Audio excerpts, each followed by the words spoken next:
Hey everybody, तो आज की इस वीडियो में हम डिस्कस करेंगे हमारी प्रश्न बैंक को, जो कि कक्षा 12वीं राजनीतिक विज्ञान की है। तो चलिए देख लेते हैं आज की इस क्वेश्चन बैंक को, जिसमें हमने हमारा जो अध्याय 1 है शीत युद्ध का दौर, इसे कंप्लीट करा दिया है। अगर इसका वीडियो अभी तक आपने नहीं देखा है तो आप चैनल पर जाकर देख लीजिए, और मैं इस वीडियो के डिस्क्रिप्शन बॉक्स में भी उसका लिंक डाल दूंगी। चलिए अब बात करते हैं आज हमारे सेकेंड लेसन की, जिसका नाम है द्विध्रुवीयता का अंत। तो इसी के क्वेश्चन आंसर को आज हम देखने वाले हैं। तो मैं आपको बता दूं, ये पूरा का पूरा जो चैप्टर है वो 14 मार्क्स का है, जिसमें से 3 अंक के आपके लिए वस्तुनिष्ठ क्वेश्चन, साथ ही 2 अंक के 2 क्वेश्चन, साथ ही 3 अंक का 1 क्वेश्चन और 4 अंक का 1 क्वेश्चन आने वाला है। यानी कि हम ओवरऑल कह सकते हैं कि ये चैप्टर काफ़ी आईएमपी है, बिकॉज इससे सभी तरह के क्वेश्चंस आने वाले हैं। तो चलिए देख लेते हैं इसके सॉल्यूशन को। सबसे पहले बात करेंगे 1 मार्क्स के क्वेश्चन की, जिसमें सबसे पहले है द्विध्रुवीयता के उदय का कारण था 2 महाशक्तियों का उदय, बड़ी शक्तियों की कम संख्या, परमाणु हथियारों की दौड़ या उपयुक्त सभी। सो फ्रेंड, इसका राइट आंसर रहेगा उपयुक्त सभी। उसके बाद नेक्स्ट क्वेश्चन है हमारे सामने, सोवियत बोल्शेविक क्रांति का नेतृत्व किसने किया? चर्चिल ने, स्टोलिन ने, लेनिन ने या खुर्शचेव ने? सो फ्रेंड, इसका राइट आंसर रहेगा, जैसा कि आप स्क्रीन पर देख सकते हैं, लेनिन ने किया। ओके। उसके बाद नेक्स्ट है, कठोर द्विध्रुवीय व्यवस्था का दशक माना जाता है 1935 से 1945 का, 1945 से 1955 का, 1955 से 1965 का, या 1975 से 1985 का? सो फ्रेंड, इसका जो राइट आंसर होगा वो कुछ यह रहेगा कि 1945 से 1955 का, यानी कि द्वितीय विश्व युद्ध के बाद का जो टाइम पीरियड था वो कठोर द्विध्रुवीय व्यवस्था का दशक माना गया। उसके बाद बोल्शेविक क्रांति हुई थी, कहाँ हुई थी? रूस में, फ्रांस में, इंग्लैंड में या जापान में? सो फ्रेंड, इसका राइट आंसर रहेगा रूस में हुई थी। और हाँ, कभी ये आ जाए कि रूसी क्रांति कहाँ हुई थी, तो वो भी रूस में ही हुई थी, उसी को बोल्शेविक क्रांति के नाम से जाना जाता है। अब 5वां क्वेश्चन है, शॉक थेरेपी को किस वर्ष अपनाया गया? तो 1990 में, 1992 में, 1990 में या 1995 में? सो फ्रेंड, राइट आंसर रहेगा 1990 में। अब बात करते हैं 2 अंकीय प्रश्नों की, तो चलिए इनको देख लेते हैं। इसमें सबसे पहला प्रश्न है हमारे सामने, सोवियत संघ के पतन का प्रमुख कारण लिखिए। तो फ्रेंड, जैसा कि आप स्क्रीन पर देख सकते हैं, देश की राजनीति एवं आर्थिक संस्थाओं की आंतरिक कमजोरी सोवियत संघ के पतन का प्रमुख कारण था। तो ये इसका आंसर रहेगा, आप इसका स्क्रीनशॉट ले लीजिए। चलिए अब अपने नेक्स्ट क्वेश्चन को देखते हैं। सो फ्रेंड, हमारा नेक्स्ट क्वेश्चन है, शॉक थेरेपी क्या थी? तो जैसा कि आप स्क्रीन पर देख सकते हैं, शॉक थेरेपी का अर्थ है आघात पहुंचाकर उपचार करना। अतः यह अंतर्राष्ट्रीय मुद्रा कोष द्वारा निर्धारित एक आर्थिक मॉडल था, जिसके द्वारा पूर्व साम्यवादी देश पूंजीवाद की ओर संक्रमण कर रहे थे। तो ये इसका सही आंसर होगा, तो आप इसका भी स्क्रीनशॉट ले लीजिए। चलिए अब नेक्स्ट क्वेश्चन देखते हैं। सो फ्रेंड, जैसा कि आप देख सकते हैं, अब हमारे सामने नेक्स्ट क्वेश्चन है, द्विध्रुवीकरण का अर्थ स्पष्ट कीजिए। तो इसका भी आंसर आप स्क्रीन पर देख सकते हैं। द्विध्रुवीकरण का शाब्दिक अर्थ है विश्व का 2 गुटों में बट जाना। एक गुट का नेतृत्व अमेरिका कर रहा था तथा दूसरे गुट का नेतृत्व सोवियत संघ कर रहा था। तो ये इसका राइट आंसर रहेगा। सो फ्रेंड, अब हमारे सामने नेक्स्ट क्वेश्चन है, सोवियत प्रणाली के कोई 2 दोष लिखिए। और साथ ही आप जैसे ही नीचे देखेंगे तो वहाँ पे भी क्वेश्चन है, सोवियत प्रणाली के 4 दोष लिखिए। तो हम इन दोनों क्वेश्चन को एक साथ देख लेते हैं। चलिए इसके आंसर को जल्दी से देख लेते हैं। सो फ्रेंड, जैसा कि आप स्क्रीन पर देख सकते हैं, सबसे पहला दोष रहेगा, सोवियत संघ की अर्थव्यवस्था 1970 के दशक में लड़खड़ा सी गई थी, अंततः ठहर सी गई थी। इसलिए बिगड़ती अर्थव्यवस्था को सुधारने के लिए सुधार करना जरूरी था। आप ये लाइन मत लिखना, ज़्यादा अच्छा होगा। इससे आप ऐसे ही लिख देना कि 1970 के दशक में जो सोवियत संघ की अर्थव्यवस्था थी वो लड़खड़ा गई थी। ये इसका एक दोष है। दूसरा दोष देखते हैं, पश्चिमी सूचना और प्रौद्योगिकी के क्षेत्र में विकसित हो चुके थे। जो पश्चिमी देश थे वो सूचना और प्रौद्योगिकी के क्षेत्र में, टेक्नोलॉजी के क्षेत्र में आगे बढ़ गए थे, और सोवियत संघ पीछे ही छूट गया था। उसके बाद तीसरा दोष था, सोवियत संघ की राजनीतिक प्रणाली सत्तावादी हो गई थी। वह जनता की राजनीतिक और आर्थिक आकांक्षाओं को पूरा नहीं कर पा रही थी। तीसरा, सोवियत संघ में नौकरशाही शिकंजा कसता जा रहा था, संस्थाएं जनता के प्रति जवाबदेह नहीं रही। और 5वां, सोवियत संघ 15 गणराज्यों, जिनमें रूस भी शामिल है, से मिलकर बना था, पर दबदबा केवल रूस का ही था। इसलिए दूसरे गणराज्यों की जनता उपेक्षित व दमित महसूस करती, इसलिए वे सुधार के लिए बाध्य हुए। तो इस प्रकार से इसका आंसर रहेगा। तो आप जैसा कि इसमें देख ही सकते हैं, और सबसे पहले आपको यहाँ से यहाँ तक का स्क्रीनशॉट ले लेना है। ओके, और उसके बाद यहाँ से यहाँ तक का स्क्रीनशॉट ले लेवे, और एंड में इस पॉइंट का। तो ये बिल्कुल सिंपल लैंग्वेज में, इसलिए मैंने एक्सप्लेन नहीं किया है। ओके, तो चलिए अब अपने नेक्स्ट क्वेश्चन को देख लेते हैं। सो फ्रेंड, जैसा कि आप देख सकते हैं अब हमारे सामने नेक्स्ट क्वेश्चन है, सोवियत संघ विघटन हेतु उत्तरदायित्व 4 कारण लिखिए। यानी कि जो सोवियत संघ था, यूएसएसआर था, है ना, सोवियत संघ को यूएसएसआर भी कहा जाता है, वो क्यों विघटित हुआ, उसके पीछे क्या कारण थे, तो उनको भी देख लेते हैं। सो फ्रेंड, जैसा कि आप स्क्रीन पर देख सकते हैं सोवियत संघ के विघटन के कारण, सबसे पहले आपको थोड़ा सा लिख देना है आगे कि सोवियत संघ जो समाजवादी प्रणाली पर आधारित है, समाजवादी खेमे व दूसरी दुनिया भी कहा जाता है, इस दुनिया के विघटन के निम्नलिखित कारण थे।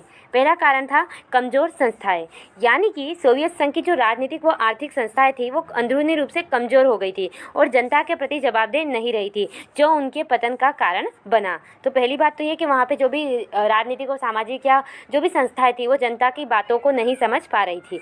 दूसरा कारण, संसाधनों का हथियारों पर अनुचित प्रयोग। इसका क्या अर्थ है, सोवियत संघ अपने संसाधनों का अधिकांश प्रयोग परमाणु हथियार व सैन्य साजो सामान में करता था। साथ ही वह पूर्वी यूरोप के पिछलगु देश के विकास में भी अपने संसाधनों का प्रयोग करता था, जिससे उस पर गहरा आर्थिक दबाव पड़ा और सोवियत संघ इसका सामना नहीं कर सका। यानी कि जो भी संसाधन थे सोवियत संघ के, उसने सारे संसाधनों का जो इस्तेमाल था वो हथियारों पर करा। ये नहीं कि अपने देश में गरीबी है, बेरोजगारी है, भूखमरी है, उन पर ध्यान दूँ, उन पर ध्यान देने की बजाय उसने हथियारों के लिए इस्तेमाल किया। तो इससे क्या हुआ, उस पर गहरा आर्थिक दबाव बना और अंत में क्या हो गया, सोवियत संघ का विघटन हो गया। अब तीसरा कारण है पश्चिमी देशों से पिछड़ना।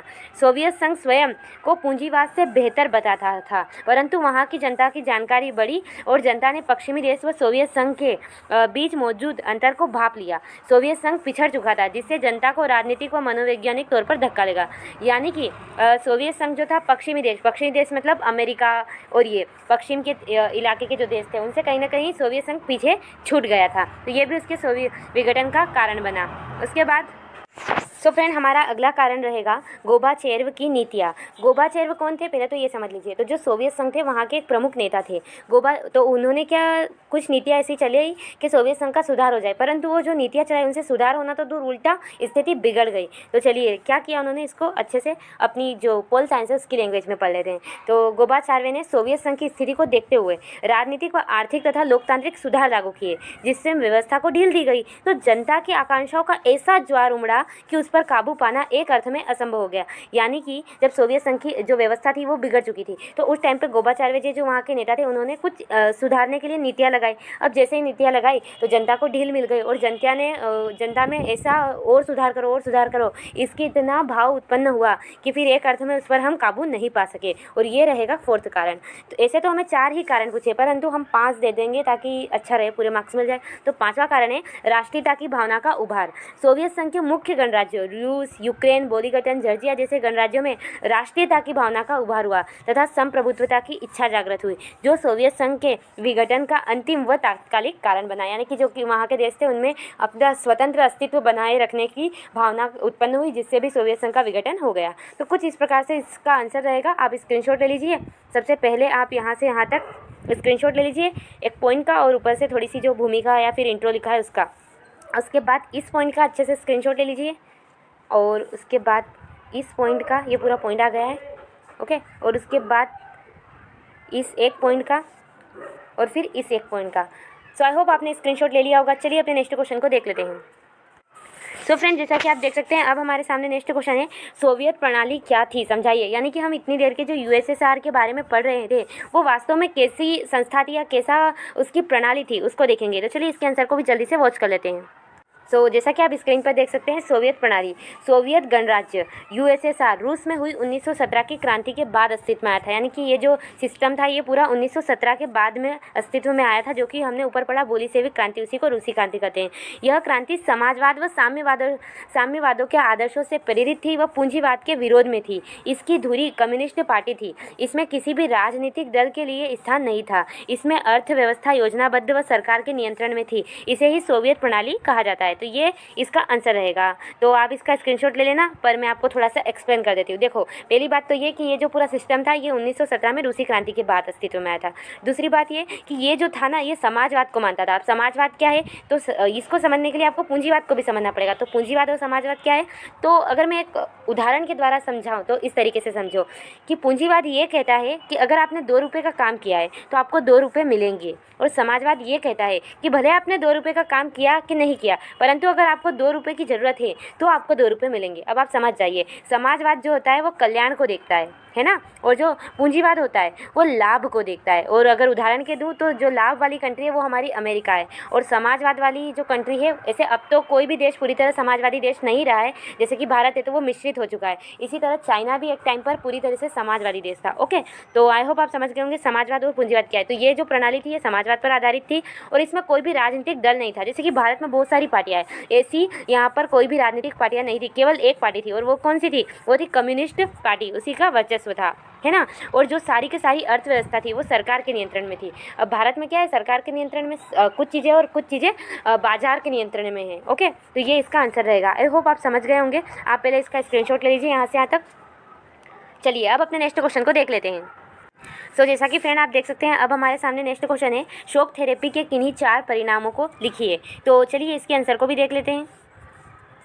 फ्रेंड जैसा कि आप देख सकते हैं, शॉक थेरेपी के 4 निम्नलिखित परिणाम। पहला परिणाम, शॉक थेरेपी से अर्थव्यवस्था तहस नहस हो गई और रूस का पूरा औद्योगिक ढांचा चरमरा उठा, यानी कि रूस की स्थिति काफ़ी बिगड़ गई। दूसरी बात, रूसी मुद्रा रूबल के मूल्य में नाटकीय ढंग से गिरावट आई, यानी कि रूस की जो मुद्रा है जिसे रूबल नाम से जाना जाता है उसमें काफ़ी गिरावट आ गई। उसके बाद मुद्रास्फीति इतनी ज़्यादा बढ़ी कि लोगों की जमा पूंजी जो थी वो भी चली गई। उसके बाद तीसरा परिणाम ये हुआ कि सामूहिक खेती की प्रणाली समाप्त हो चुकी थी और लोगों को अब खाद्यान्न की सुरक्षा मौजूद नहीं रही, और सन 1999 में वास्तविक सकल घरेलू उत्पाद 1998 की तुलना में कहीं नीचे चला गया। उसके बाद चौथा, शॉक थेरेपी के परिणाम स्वरूप माफिया वर्ग का उदय हुआ, जिन्होंने संपूर्ण आर्थिक क्रियाओं पर अपना नियंत्रण कर लिया। माफिया वर्ग कौन? जिसने अपनी सारी आर्थिक क्रियाओं पर स्वयं का नियंत्रण कर लिया। आप यहाँ पर मार्क्स देख सकते हैं, काफ़ी जिसके भी ये नोट्स है वो काफ़ी पढ़ाई में अच्छा बच्चा है उसका है, इसलिए आप इन नोट्स को बिल्कुल इग्नोर ना करें, आप इन्हें अच्छे से देखें। ये बात मैं आपको बोल रही हूँ, है ना। अब 5वां देख लेते हैं हमारा, सभी देशों के संविधान को हड़बड़ी में बनाया गया, जिससे शक्तियाँ राष्ट्रपति के पास चली गई, जिससे अनेक राष्ट्रपतियों ने शक्तियों का दुरुपयोग किया। अब शॉक थेरेपी जैसे ही फटाफट अपनाई तो बहुत सारे देशों का संविधान बनाया गया, तो ज़्यादा जो शक्तियाँ थी वो राष्ट्रपति के हाथ में चली गई। तो बहुत बार तो किसी राष्ट्रपति ने अपना जो शासनकाल था वो 5 से बढ़ाकर 10 कर दिया, तो ऐसे शक्ति का दुरुपयोग किया गया। तो ये कुछ शॉक थेरेपी के परिणाम है, तो आप इनका स्क्रीनशॉट ले लीजिए यहाँ से यहाँ तक, 3 पॉइंट का स्क्रीनशॉट, उसके बाद इन 2 पॉइंट्स का स्क्रीनशॉट। आई होप आपने स्क्रीनशॉट ले लिया होगा। चलिए अपने नेक्स्ट क्वेश्चन की तरफ से जल्दी आगे बढ़ते हैं।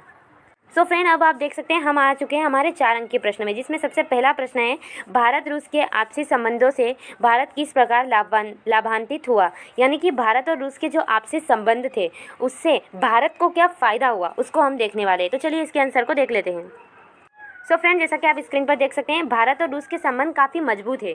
रूस भारत का सच्चा मित्र है, भारत की सदैव रूस ने मदद की है, तथा भारत और रूस के संबंधों का इतिहास आपसी साझेदारी का इतिहास है, यानी कि कुल मिला के भारत और रूस के जो संबंध है वो काफ़ी अच्छे हैं। आगे देखिए, आगे भारत और रूस दोनों का सपना बहुध्रुवी विश्व का है। बहुध्रुवी विश्व से क्या मतलब है? ऐसे विश्व से जहाँ शक्तियों के केंद्र अनेक हो, तथा भारत व रूस चाहते हैं कि अंतर्राष्ट्रीय संघर्षों का समाधान बातचीत के माध्यम से हो। 2001 में भारत और रूस के सामरिक समझौते के अंग के रूप में भारत और रूस ने 80 द्विपक्षीय दस्तावेजों पर हस्ताक्षर किए। रूस के लिए भारत दूसरा सबसे बड़ा हथियारों का खरीदार देश है। भारत के सभी सैन्य साजो सामान रूस से ही प्राप्त होते हैं। भारत तेल का आयातक देश भी है, इसलिए भारत रूस के लिए काफ़ी महत्वपूर्ण है। रूस ने भी भारत अंतरिक्ष उद्योग में जरूरत के समय क्रायोजेनिक रॉकेट उपलब्ध कराया था, तथा साथ ही वर्तमान में भारतीय अंतरिक्ष यात्री रूस में परीक्षण प्राप्त कर रहे हैं जो भारत के। अतः भारत व रूस के संबंध काफ़ी मधुर है, यानी कि हमें रूस से काफ़ी बड़े लेवल पर फ़ायदा हो रहा है, क्योंकि वो हमारी हर चीज़ में हेल्प कर रहा है। तो चलिए आप इस आंसर का स्क्रीनशॉट ले लीजिए यहाँ से यहाँ तक सबसे पहले, और उसके बाद यहाँ से यहाँ तक का स्क्रीनशॉट, इस पॉइंट तक का, सॉरी यहाँ से यहाँ तक ही ले लीजिए, और उसके बाद इस पॉइंट का स्क्रीनशॉट, और इसके बाद इसका स्क्रीनशॉट। सो आई होप आपने स्क्रीनशॉट ले लिया होगा। चलिए अपने नेक्स्ट क्वेश्चन की तरफ आगे बढ़ते हैं। फ्रेंड्स जैसा कि आप देख सकते हैं, अब हमारे सामने नेक्स्ट क्वेश्चन है, द्वितीय विश्व युद्ध के बाद सोवियत संघ महाशक्ति के रूप में क्यों उभरा? कोई 3 कारण लिखिए। यानी कि जब हमारा सेकेंड वर्ल्ड वॉर हुआ उसके बाद सोवियत संघ एक महाशक्ति बना, तो ऐसे क्या कारण थे जिसकी वजह से सोवियत संघ इतना पावरफुल बन गया? तो चलिए इसके कारण को देख लेते हैं। सो फ्रेंड, जैसा कि आप देख सकते हैं, सबसे पहले आपको भूमिका में लिखना है द्वितीय विश्व युद्ध के पश्चात सोवियत संघ को एक महाशक्ति बनाने के सहायक 5 कारण। वहाँ हमें 3 पूछे, परंतु हम 5 देख लेते हैं ताकि अगर एक भूल जाए तो दूसरा याद रहे। सबसे पहला कारण रहेगा विकसित अर्थव्यवस्था। अमेरिका को छोड़ दे तो शेष विश्व की तुलना में सोवियत संघ की अर्थव्यवस्था अधिक विकसित थी, यानी कि काफ़ी अच्छी इसकी इकोनॉमिक कंडीशन थी शुरुआत में। ओके, उसके बाद संचार प्रणाली। सोवियत संघ की संचार प्रणाली बहुत अनूठी थी। सोवियत संघ के दूर दराज के इलाके भी संचार की सुव्यवस्थित प्रणाली के कारण आपस में जुड़े हुए थे, जिससे आवागमन सस्ता व सुलभ था। यानी कि जो संचार प्रणाली थी यहाँ से वहाँ तक जाने की, वो काफ़ी अच्छी थी। तो ये भी सोवियत संघ का एक महाशक्ति बनने में सहायक कारण रहा। उसके बाद घरेलू उपभोक्ता उद्योग। सोवियत संघ का घरेलू उपभोक्ता उद्योग काफ़ी उन्नत था। छोटी से छोटी पिन से लेकर बड़ी से बड़ी कार सभी घरेलू उपभोक्ता उद्योग से निर्मित होती थी। यानी कि सोवियत संघ का जो घरेलू उपभोक्ता उद्योग था, वहाँ सारी चीज़ें बन रही थी। तो ये भी एक कारण था जिससे सोवियत संघ द्वितीय विश्व युद्ध के बाद एक महाशक्ति बना। उसके बाद ऊर्जा संसाधन। देखिए, किसी भी देश को सबसे ज़्यादा पावरफुल होने के लिए से एनर्जी जो स्रोत होते हैं वो ही चाहिए होते हैं, और सोवियत संघ के पास वो थे। सोवियत संघ के पास एक विशाल ऊर्जा संसाधन था जिसमें लोहा, इस्पात उद्योग, मशीनरी, तेल, खनिज आदि शामिल थे। तो ये भी एक कारण है। उसके साथ साथ बेरोजगारी का अभाव, यानी कि शुरुआत में सोवियत संघ में बेरोजगारी नाम मात्र की थी।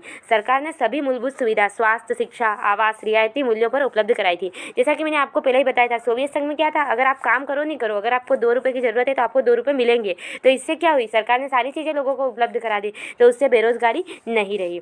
तो ये कुछ कारण थे। उसके बाद एंड में हमें निष्कर्ष में लिखना है उपयुक्त तथ्यों के कारण सोवियत संघ एक महाशक्ति बन के उभरा। तो आप इसका स्क्रीनशॉट ले लीजिए। सबसे पहले बात करेंगे यहाँ से यहाँ तक के स्क्रीनशॉट की, उसके बाद कुछ आगे का स्क्रीनशॉट ले लीजिए। आप वीडियो को पॉज करके नोट भी कर लो, फालतू स्क्रीनशॉट आपकी गैलरी ज़्यादा फुल हो जाएगी। इससे तो अच्छा है कि आप वीडियो को पॉज करो और नोट कर लो। उसके बाद यहाँ से यहाँ तक का स्क्रीनशॉट ले लीजिए। सो आई होप आपने स्क्रीनशॉट ले लिया होगा। चलिए अपने नेक्स्ट क्वेश्चन को देख लेते हैं। सो फ्रेंड, जैसा कि आप देख सकते हैं, अब हमारे सामने आखिरी और नेक्स्ट क्वेश्चन है, भारत जैसे देशों के लिए सोवियत संघ के विघटन के क्या परिणाम हुए। तो जब सोवियत संघ का विघटन हुआ तो भारत जैसे जो देश थे जो भारत की काफ़ी मदद कर रहा था, तो भारत पर इसके क्या प्रभाव पड़े, तो चलिए इसको देख लेते हैं। सो फ्रेंड, जैसा कि आप देख सकते हैं, भारत जैसे देशों के लिए सोवियत संघ के विघटन के निम्नलिखित परिणाम हुए। सबसे पहला परिणाम, सोवियत संघ के विघटित होते ही अमेरिका अकेला महाशक्ति बन गया, जिससे विश्व राजनीति में महत्वपूर्ण परिवर्तन हुआ। फिर दूसरा देखेंगे हम, दूसरा जो हमारा परिणाम हुआ वो ये हुआ कि अमेरिका एकल महाशक्ति होने के कारण भारत जैसे देशों यानी कि विकासशील देशों को सभी प्रकार से अमेरिका ने प्रभावित करना शुरू कर दिया। तीसरा, सोवियत संघ के विघटन के परिणाम स्वरूप अमेरिका ने भारत जैसे देशों अफगानिस्तान, ईरान तथा इराक को में अपने हस्तक्षेप को बढ़ा दिया। यानी कि अमेरिका अब अकेला था तो वो जहाँ चाह रहा था वहाँ अपना हाथ या फिर अटकने अड़ा रहा था, या कह सकते हैं अपनी भाषा में टांग अड़ा रहा था। उसके बाद सोवियत संघ के विघटन के कारण भारत जैसे विकासशील देशों को अपने विकास के लिए मजबूर होकर अमेरिका के साथ चलना पड़ा। यानी कि अब अकेले ही महाशक्ति बची थी अमेरिका, और उसी के पास सारी पावर थी। तो जो देश अमेरिका के साथ नहीं जाना चाहते थे, ओके, उनको भी अमेरिका के पास जाना पड़ा। ओके, उसके बाद आज सभी अंतर्राष्ट्रीय संगठनों पर अमेरिकी प्रभुत्व कायम है, जिससे भारत जैसे देशों को अमेरिका का समर्थन करना पड़ा, और अब साथ में गए हैं तो समर्थन भी करना पड़ा। तो ये कुछ जो छोटे छोटे देश थे, भारत जैसे विकासशील देश यानी कि जो पूरी तरह से डेवलप कंट्री नहीं थी, उनके पे ये प्रभाव पड़े। तो आप इनका स्क्रीनशॉट ले लीजिए। सबसे पहले यहाँ से यहाँ तक 2 पॉइंट्स का स्क्रीनशॉट, और उसके बाद के 2 पॉइंट्स का स्क्रीनशॉट, और उसके बाद एंड में थोड़ा सा स्क्रीनशॉट। सो आई होप आपने स्क्रीनशॉट ले लिया होगा। चलिए अब हमारी क्वेश्चन बैंक की तरफ रुक करते हैं। सो फ्रेंड, जैसा कि आप देख सकते हैं, हमने हमारा जो सेकंड चैप्टर है वो भी, उसके भी सारे ऑल क्वेश्चंस जो है वो कंप्लीट कर लिए। अब नेक्स्ट वीडियो में हम मिलेंगे हमारे अध्याय 3 के साथ। तो ये वीडियो अच्छा लगा हो तो प्लीज़ वीडियो को लाइक कर देना, शेयर कर देना and subscribe the channel. Thanks for watching this video. धन्यवाद।